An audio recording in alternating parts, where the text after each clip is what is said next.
Uma nova crise está rondando Donald Trump. E quem puxou o fio foi o ex-aliado que virou adversário, o Elon Musk. Foi ele quem usou as redes sociais para afirmar que o Trump está envolvido no que se chama de Epstein Files. Esse é o nome do conjunto de informações que a justiça estadunidense tem sobre as investigações dos crimes do Jeffrey Epstein. Segundo Musk, Trump aparece nesse material como frequentador do círculo de poder e segredo que o Epstein manteve por anos. A postagem reacendeu um assunto que o Trump tenta deixar para trás. Nos anos 90, ele foi visto diversas vezes em festas e eventos ao lado do Epstein, em Nova York, Palm Beach e Mar-a-Lago, na Flórida. Numa dessas festas, segundo um organizador, os únicos homens convidados eram os dois, cercados de mulheres jovens. Na época, o Trump chegou a dizer que admirava o Epstein e que ele gostava de mulheres bonitas, muitas delas mais jovens. A relação só azedou anos depois, após uma disputa por um imóvel. Desde então, o Trump tenta se distanciar, dizendo que não tinha mais contato quando o Epstein foi preso. Mas as palavras do Musk mudaram esse jogo. Influenciadores da própria base conservadora passaram a cobrar ao Trump uma posição sobre o passado dele. Terça-feira, 22 de julho de 2025.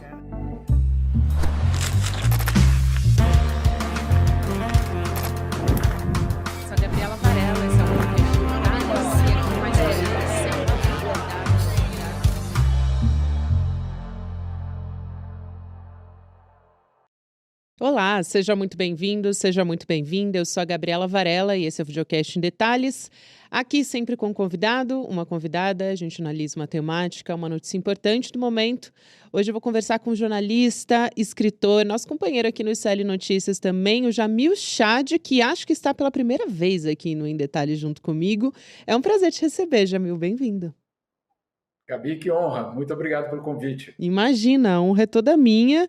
E eu acho que para a gente começar a nossa conversa, dessa vez a gente vai ter que dar um passo para trás. Normalmente a gente vai pelo mais quente. Mas acho que para entender essa história, antes de explicar o que a imprensa no exterior está chamando de Epstein Files, né, dos arquivos do Epstein, vale a pena a gente contextualizar quem é o Jeffrey Epstein, que foi preso por acusações de tráfico sexual. Ele cometeu suicídio em 2019, então, até antes da conclusão do julgamento dele. Então, quem é esse homem? E aí a gente vai destrinchando aqui. Vai dar muito pano para manga essa conversa. Sem dúvida nenhuma. Gabi, olha, ele é uma pessoa absolutamente influente, que tinha muitos amigos, que teve um impacto muito grande na vida de muita gente quando todas as revelações saíram, basicamente, né, vieram a público, desse tráfico, basicamente, de menores que era realizado sob o seu comando. E aí, claro, aos poucos foi revelado, vamos dizer assim, a rede de clientes, a rede de pessoas, de amigos, de amizades, que eram basicamente clientes ou talvez não clientes na forma comercial, mas pessoas que se beneficiavam justamente desse tráfico. E, claro, foi algo extremamente, foi uma bomba, principalmente na elite, eu diria, do mundo anglo-saxão, né? Tanto nos Estados Unidos como no Reino Unido. Nós tivemos, inclusive, um príncipe, né, que foi basicamente afastado da monarquia britânica por conta, claro, de revelações e, inclusive, uma foto que ele aparece com uma dessas garotas. Então, claro, é uma pessoa que teve um impacto muito grande. Um impacto, e aí, Gabi, talvez a história importante desse contexto. Ele teve um impacto real, sem dúvida nenhuma, na vida de muitas pessoas, na vida de muitas meninas, absolutamente vítimas de toda essa história, mas ele povoou um outro campo, que é o campo, obviamente, da narrativa da extrema-direita. Por quê? Porque ele foi capturado, no sentido, a história foi capturada pela extrema-direita para dizer o seguinte: olha só como a elite política e econômica do mundo são perversas, são criminosas, como essa elite é basicamente tudo isso criminosa, e que cria-se uma situação em que nós, o povo, estamos sob o comando de uma elite financeira, econômica e política que é perversa. Então, essa é a construção que foi feita em relação à extrema-direita e a relação, no caso de Epstein, mais especificamente. E aí, com um componente político aqui nos Estados Unidos. Qual o componente? Os democratas. Olha só, os democratas eram aliados de Epstein, olha só, os democratas estavam envolvidos nessa enorme rede de corrupção e de prostituição e de tráfico de menores, etc, etc. Disso, Gabi, o que nós tivemos foi uma proliferação de teorias conspiratórias, de todo o tipo, de todo tipo. E Donald Trump chega, então, na campanha do ano passado, com uma promessa, que ele iria revelar, então, todos os arquivos de Epstein, de todo o processo, a agenda pessoal de Epstein, quais eram as pessoas que mantinham relações com ele. No fundo, alimentando essa teoria conspiratória, de que, claro, eu, Donald Trump, sou aquele que luto contra as elites. É um absurdo essa frase, né? Mas é o que ele colocou na campanha eleitoral. Eu sou vocês na Casa Branca. Eu sou o povo, basicamente, na Casa Branca, e que, claro, uma vez lá eu vou desvendar tudo, inclusive o dossiê de Epstein, para mostrar ao mundo quem são esses democratas. E ele ganha a eleição, não é que foi baseado nisso, mas isso fez parte da sua campanha eleitoral, principalmente para a base mais radical, eu diria, dos republicanos, da extrema-direita, que encampou essa história. Vamos lá, vamos revelar, vamos colocar Donald Trump no poder para revelar quem são esses criminosos democratas e a elite mundial. E aí, estamos nessa fase na qual Donald Trump chegou ao poder e 6 meses depois, nada de aparecer essa lista. Isso e aí, claro, vamos entrar nesse debate agora. Isso é muito curioso, né, Jamil? Porque o Donald Trump foi um dos que mais fomentou ali, junto com essa base trumpista do MAGA, revelar, né, dizer que revelaria os arquivos do Epstein, incluindo essa suposta lista de clientes, né, que são nomes muito poderosos, que teriam feito parte de um esquema de tráfico de menores, e o Trump fomentou muito isso. Foram os republicanos que impulsionaram, né, dizendo que haveria muito mais por trás dessa morte do Jeffrey.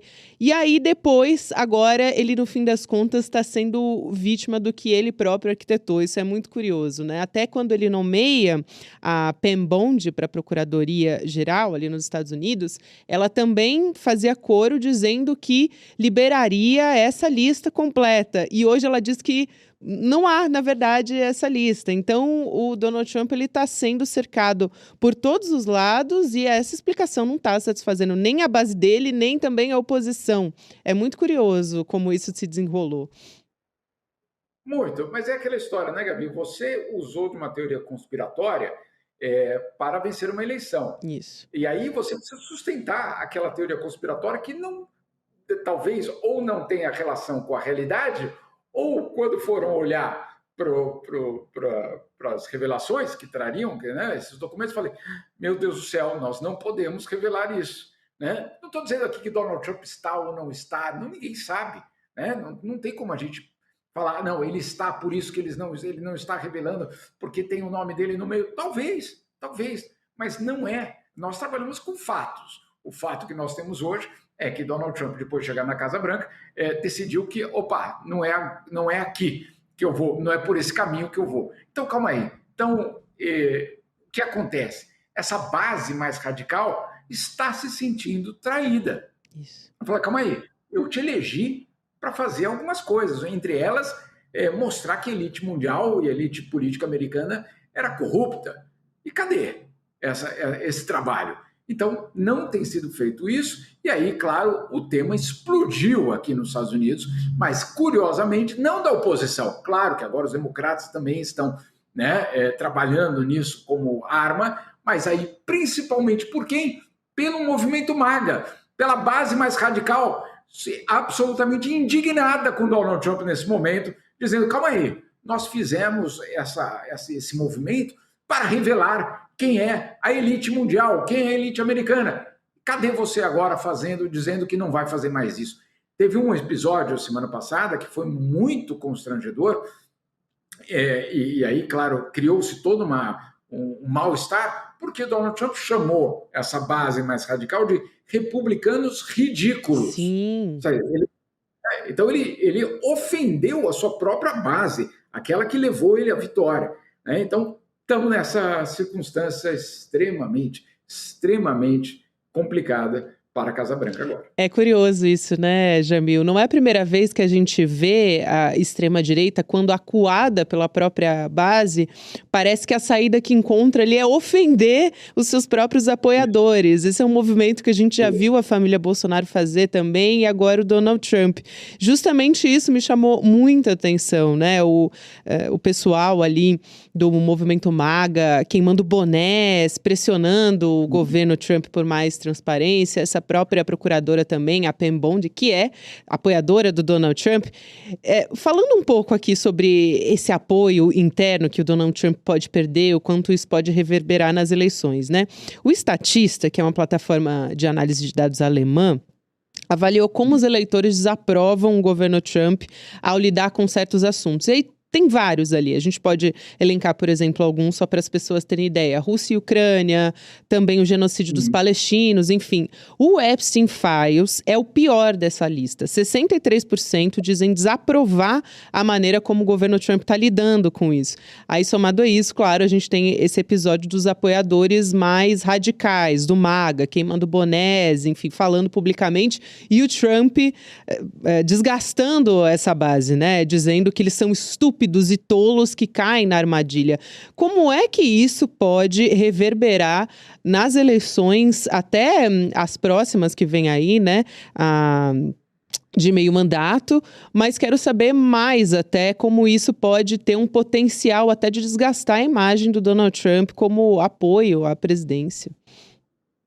Gabi, isso é muito importante que você está colocando, porque, claro, entre os democratas, isso, sem dúvida nenhuma, a reputação de Donald Trump não é de hoje, ela é absolutamente,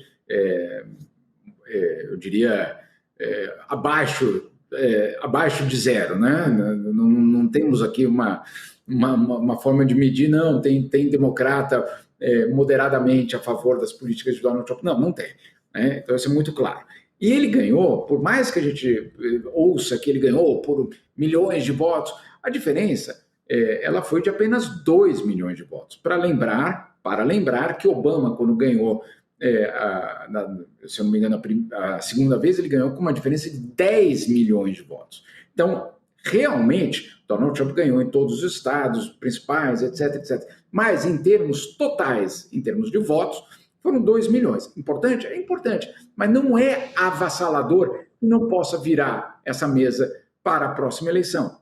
E é isso que nós começamos a ver. Então, você tem, claro, os democratas ainda mais indignados, então, certamente, essa ala continua indignada. Você tem um grupo do meio intermediário que não vê uma mudança na qualidade de vida, nas promessas que Donald Trump fez que a inflação cairia, nada disso tem acontecido, e o que tem prevalecido é muita incerteza. Então, esse grupo do meio, esse grupo que talvez não tenha uma afinidade tão automática a um partido ao outro, também perdendo apoio. E aí que nós entramos nesse debate, da extrema-direita também dizer, calma aí, ele então não é aquilo tudo que a gente imaginava, ou aquilo tudo que tinha sido prometido.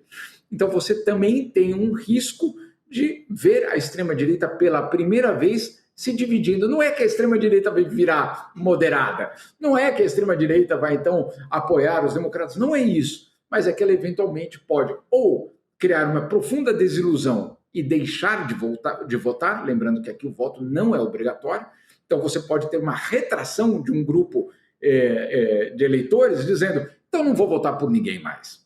Né? Então você tem isso, pode acontecer, ou até se dividir, criar um novo partido, apoiar Elon Musk, toda aquela história. Então tudo isso tem sido contabilizado como uma ameaça, sim, para Donald Trump na eleição agora de 2026. Qual a eleição? A eleição para o Congresso americano, que é fundamental para Donald Trump, senão ele não governa, pelo menos não da forma que ele gostaria.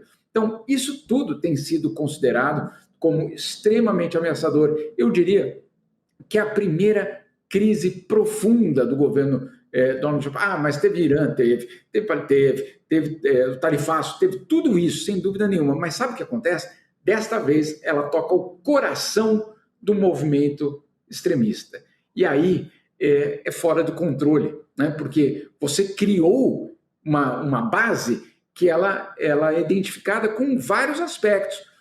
Sim, melhora a situação econômica, etc., mas também um aspecto quase identitário. Qual é a identidade? De combater as elites, de combater a elite americana. E aí descobre-se que aquele eleito não está tão disposto assim a combater a elite. E aí, claro, é uma outra história. Isso é muito bom, Jamil. E aí você citou um nome ali muito importante, que é o Elon Musk, porque essa história ganhou muita força quando o Elon Musk vai para as redes sociais fazendo acusações contra o Donald Trump. Até acho que foi um dos fatores mais fortes, se não o fator mais forte de rompimento ali entre os dois, mas essa acusação veio no começo de junho, né? O Musk disse que o Trump foi citado nos arquivos do FBI sobre o Epstein, e esse, então, sendo um motivo de desgaste da relação entre eles, mas eu quero saber do cálculo político que o Elon Musk está fazendo aí também, lógico, né? Porque essa acusação do Donald Trump, e é essa análise que eu gostaria de te ouvir, se de fato isso pode fortalecer ou pelo menos abrir um caminho para o Musk se posicionar nesse jogo político. Por quê? Primeiro porque ele quer justamente engajar essa ala mais radical dos republicanos, o MAGA, e também, por outro lado, porque ele acabou de fazer o anúncio de um partido político. Então, ele está tentando, vamos dizer assim, se consolidar nesse cenário, né? Sem dúvida, sem dúvida. E a grande pergunta é essa. Claro que criar um partido político nos Estados Unidos, Gabi, é muito difícil, não é? Eu quero fazer um partido político, né? Você tem que recolher assinaturas em todos os estados, etc. Realmente não é você não aluga um partido político, a não ser, quer dizer, você até aluga, é o que fez o Donald Trump, mas tem que pagar muita grana, né? E você precisa construir esse partido. Então não é da noite para o dia. A gente até conhece um certo país que abrir partido político é até mais fácil que tirar RG, né? Tem país assim. Mas, enfim, aqui não é tão fácil. Então, criar um partido político, acima de tudo, precisa quase de uma base motivacional, além de toda a estrutura política, sem dúvida nenhuma. De repente, essa pode ser essa base motivacional, quando você descobre que aquele... Insisto, por que eu estou tanto insistindo nisso? Porque isso aí não é uma questão que vai mudar a vida do americano. O que é que tinha no dossiê do Epstein? Não vai mudar a vida daquela pessoa. Mas o que é que muda? Muda a percepção que existe daquela base mais radical em relação àquele movimento que ela diz fazer parte. Ela faz parte de um movimento, vamos lembrar, quem é que faz parte disso? São os derrotados da globalização. São aqueles que a democracia talvez nunca tenha, de fato, beneficiado, criado um benefício real no sentido econômico, né? Não estou dizendo que são pessoas que eu diria que teriam outro caminho político, não. O que eu estou dizendo é que essas pessoas são as grandes derrotadas, as grandes frustradas do sistema. E aí ouviram de um certo candidato que existia um caminho para essa frustração, que era o movimento MAGA. Agora, também pode, e vamos esperar para ver o que vai acontecer, é uma volta de uma negociação entre Donald Trump e Elon Musk. Ok, Musk, o que você quer? Como eu posso te ajudar a não destruir o meu caminho? Então, tudo isso pode, obviamente, acontecer ainda nos próximos meses. Uma reconciliação, né, entre o Elon Musk e o Donald Trump, não dá para descartar. Agora, tem um componente que é interessante de a gente trazer aqui, que é uma reportagem do Wall Street Journal, que é de uma carta, envolvendo uma carta, e o Donald Trump foi a público para dizer que vai processar, anunciou um processo contra o jornal também. Então, queria que você explicasse um pouco como isso também se soma a essa história que já está bastante inflamada pela opinião pública também. Claro, e aí é uma história também muito curiosa, porque o Wall Street Journal sempre, desde o começo desse governo, apoiou as políticas econômicas de Donald Trump. Era o grande aliado de Donald Trump dentro de Wall Street. É basicamente o grande apoiador de Donald Trump em todas as as suas opções econômicas, pelo menos por enquanto. Chegaram a questionar a questão o tema das tarifas, etc., mas, de uma forma geral, é um jornal que tem se posicionado ao lado de Donald Trump. Quem é o dono? Rupert Murdoch.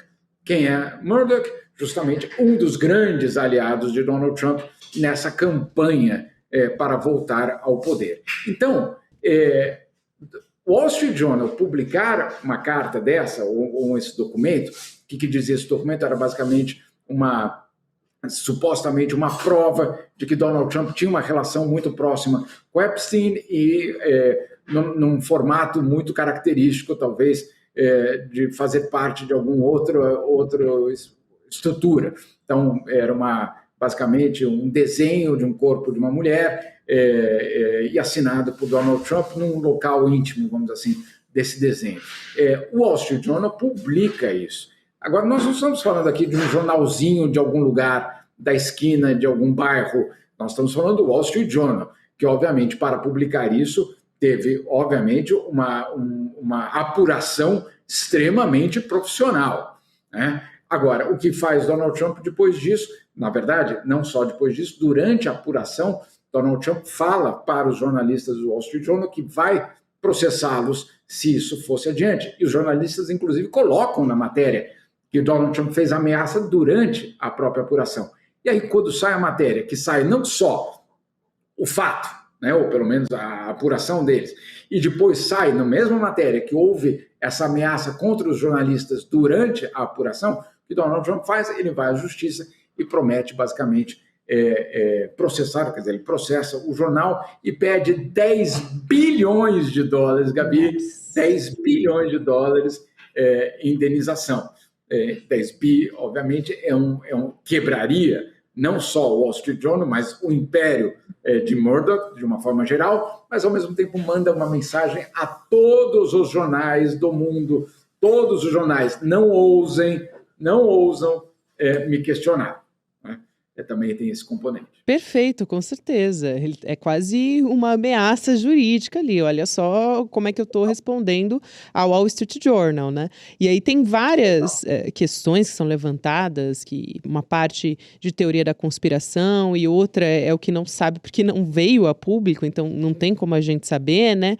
Que, por exemplo, gravações de materiais, isso eu estou falando aqui desses arquivos do FBI, né? Que tem sobre ricos e famosos, que é uma questão, tendem a ser uma mistura de informações reais, de rumor, especulação, enfim, que também politicamente na base republicana foi muito propagada de uma maneira que acaba se perdendo, né? Gravações em vídeos que também no decorrer desse processo, estava lendo.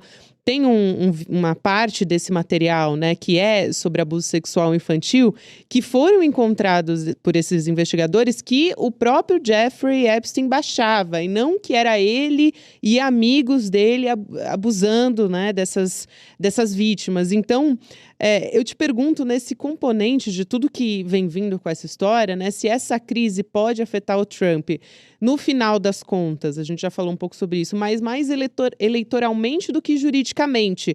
Precisaria ter uma prova contundente para que, de fato, isso fosse levado adiante. O próprio Musk dizendo que isso vai aparecer nunca apresentou nada de concreto, né, Jamil? Esse teu ponto é fundamental, Gabi, porque não é, pelo menos por enquanto, hoje uma questão judicial. Eu, sinceramente, eu imagino que durante todo o processo do Epstein, se o nome de Donald Trump já tivesse aparecido de uma forma, vamos dizer assim, talvez incriminatória, claro, talvez já teria vindo à tona isso antes, e não com ele já como presidente. Agora, o que constrange é justamente a parte, vamos dizer assim, a campanha eleitoral, a promessa política e hoje o papel dele como o defensor daqueles que estão longe do poder. Não, eu sou parte do poder. Então eu não desmonto nada disso que vocês imaginam que eu posso desmontar. Então é muito mais hoje uma questão política do que judicial. Mas calma, a gente não sabe. De repente virá uma questão judicial. Mas por enquanto não. Por enquanto é, acima de tudo, uma questão política de reputação daquele que mentiu em tantas ocasiões sobre tantas coisas da sua vida particular e das promessas de campanha, e que hoje não é a esquerda que descobriu que ele mentiu. É, basicamente, o seu próprio movimento político, que hoje, pela primeira vez, isso é fundamental, pela primeira vez tem uma dúvida em relação a quem é, de fato, Donald Trump, em relação às promessas que ele fez. Perfeito, até também pela relação de amizade, que aí sim, de fato, ele teve com o Jeffrey Epstein, que aí fomenta mais ainda especulações a respeito disso. Algumas matérias já foram feitas a respeito de uma briga por um imóvel entre o Donald Trump e o Epstein. Claro, Gabi, e por isso que é muito perigoso, claro, a gente chegar a conclusões. Não, ele está na lista e por isso ele não está divulgando. Não. De repente, são outros crimes, né? São outros problemas, inclusive financeiros, talvez. Enfim, tem toda uma repercussão que poderia ir para outros caminhos. O que é fato é que hoje o problema central de Donald Trump não é judicial. O problema central dele é justamente de identificação com a sua base mais radical. Ele também fez outras 2 promessas de liberação de arquivos. Da morte, do assassinato do JFK, né, e assassinato do Martin Luther King. Muitos acadêmicos que passaram anos estudando todos esses documentos diziam não tem mais nada para ser divulgado que a gente já não saiba. Ou são documentos secretos que nunca ninguém viu. Mas tudo que está divulgado já é conclusivo, já existe documentos suficientes de domínio público.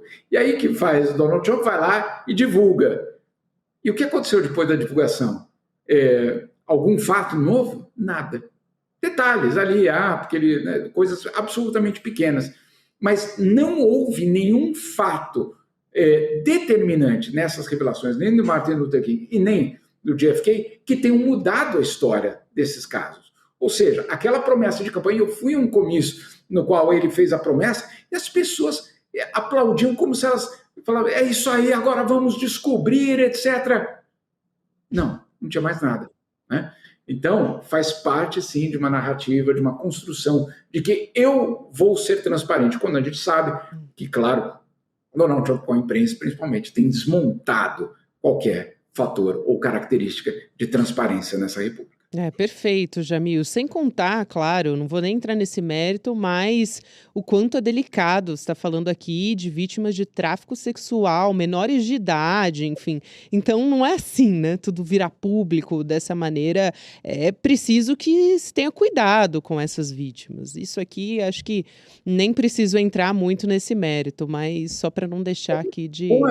Com as vítimas e com pessoas que, de repente, estão ali com os nomes colocados, mas que não estiveram envolvidos no esquema, né? Porque você pode, sei lá, pessoas que conheciam Epstein e que não estavam envolvidos no esquema. O fato de aparecer o nome de uma pessoa não significa que existem provas de que aquela pessoa estava envolvida naquele caso. Então você joga todo mundo de uma forma indiscriminada. Como você disse, as vítimas centrais nessa história. É absolutamente fundamental que a justiça proteja as vítimas. E também aqueles inocentes, que não tem nada a ver com a história, mas que, eventualmente, uma revelação dos nomes significaria que, para a opinião pública mundial, já estariam condenados, o que também é uma injustiça, né? Então, enfim, por isso que a justiça atua de uma forma profissional, etc. Porque, claro, não é jogar o nome de todo mundo na lama de qualquer forma. É isso, Jamil. Resta saber agora como é que o Trump vai reagir a esse desespero também, porque isso pode prejudicá-lo eleitoralmente. Não sei se é bravata ou não, mas está dizendo que vai existir transparência. Não sei como é que ele vai seguir com esse caso e o que ele vai trazer a público, mas acho que a gente ainda vai conversar a respeito disso. Obrigada, meu querido, e até uma próxima. Um prazer te receber aqui. Pode voltar. Pode convidar, eu volto sim. Com certeza. Beijo. Até a próxima, Jamil. Um beijão.